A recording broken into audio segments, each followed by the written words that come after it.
معزز سامعین اکرام، السلام علیکم ورحمۃ اللہ تعالی وبرکاتہ۔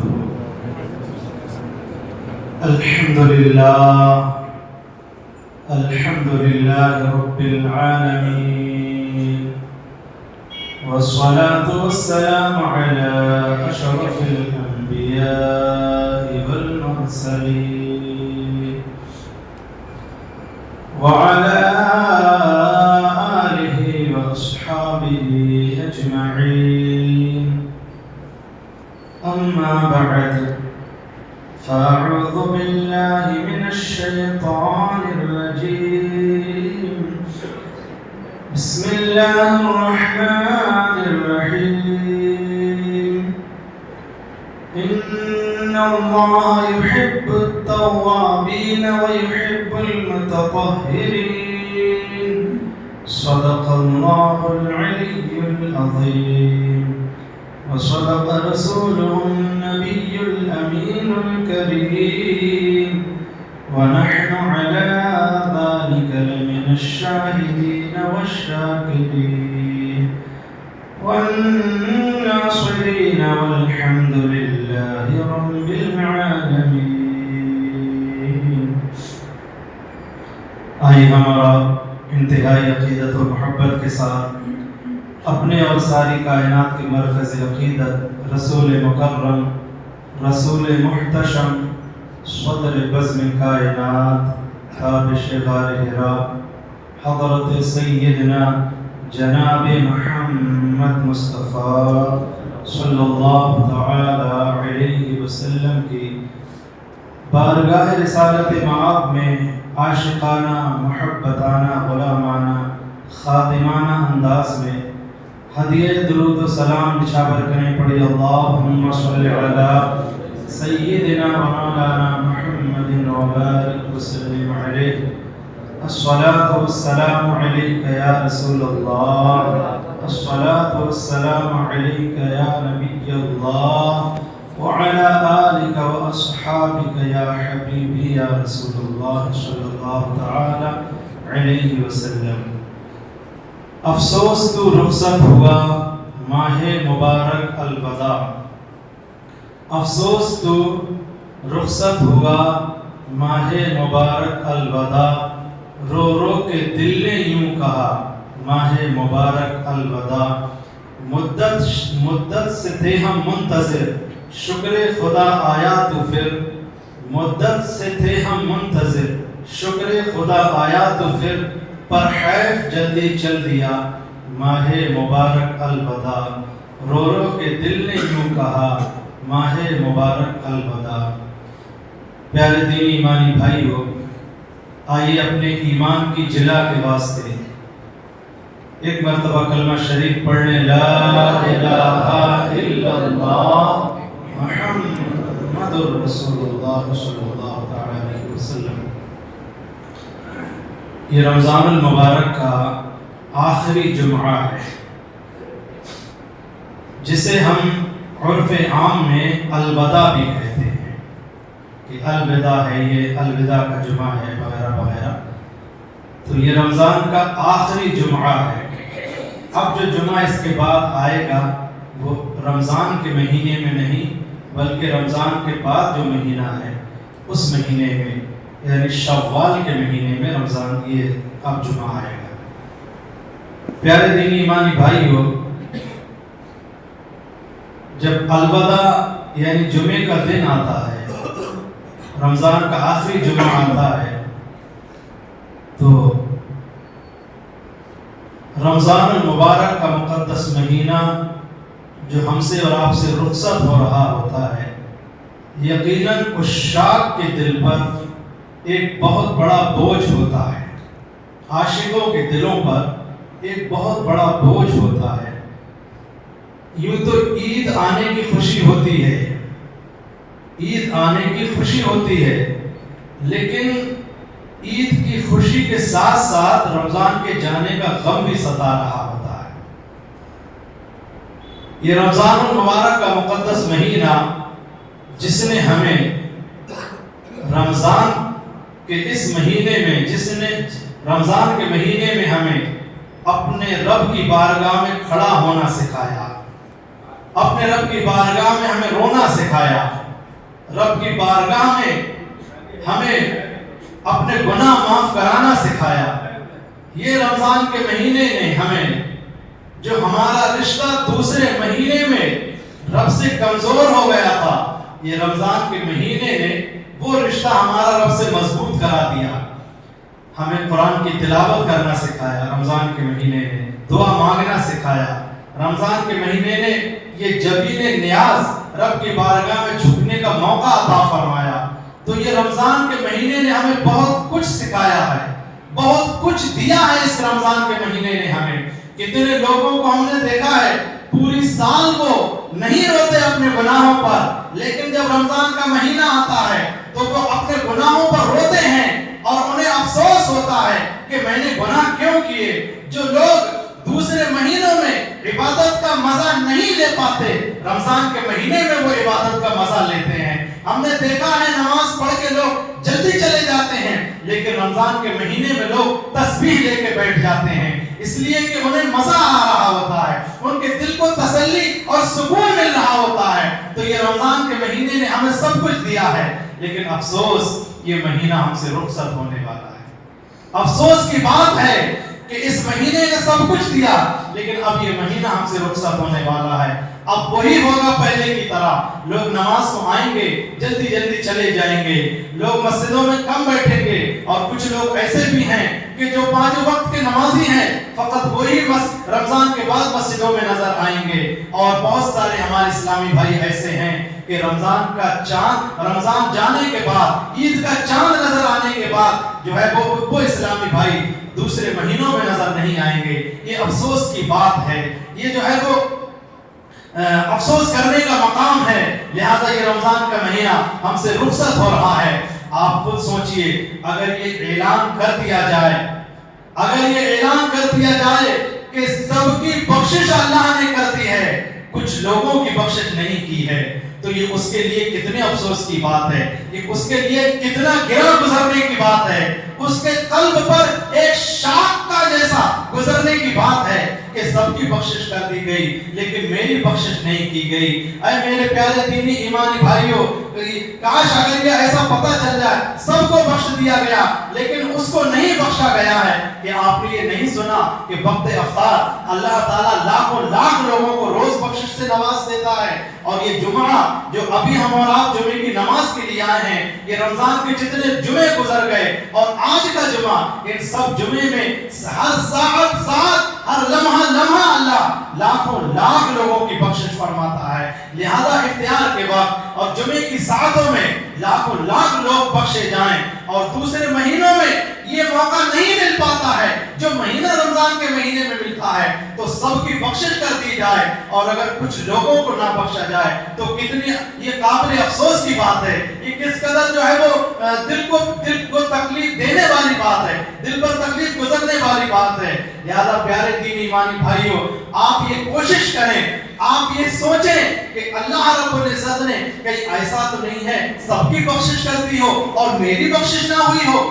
یہ اپنے آپ میں سوچیں، اپنے گریبان میں جھانکیں، اور رمضان کے یہ جو کچھ دن باقی رہ گئے ہیں اس میں روئیں اور گڑ گڑائیں اور اللہ کی بارگاہ میں فریاد کریں کہ اے اللہ، کہیں ایسا تو نہیں ہے کہ میں پوری سال جس کو غلط کہتا رہا، میں پوری سال جس کو اپنے جو ہے وہ غلط کہتا رہا، اسے جو ہے اپنی خاطر میں نہیں لاتا تھا، اپنی نگاہوں میں نہیں لاتا تھا، کہیں ایسا تو نہیں ہے وہ بخش دیا گیا ہو اور میری بخشش نہ ہوئی ہو۔ اے میرے مالک، میں اپنے آپ کو نیکوکار سمجھتا رہا اور میں نہ بخشا گیا، اے میرے مالک میری بخشش فرما دے، اے اللہ میری مغفرت فرما دے۔ یہ رمضان کے مہینے کے جو کچھ دن باقی رہ گئے ہیں، آپ ان کی قدر کر لیں۔ ہم نے پڑھا ہے، حدیث شریف میں ہے، حضور اکرم صلی اللہ علیہ وسلم جب رمضان کا مہینہ جاتا ہوتا تھا تو سرکار کو تکلیف ہوتی تھی، سرکار کے چہرے پر رمضان کے جانے کے اثر نہ، رمضان کے جانے کا افسوس ہوتا تھا اور سرکار کی ہچکی بن جاتی تھی،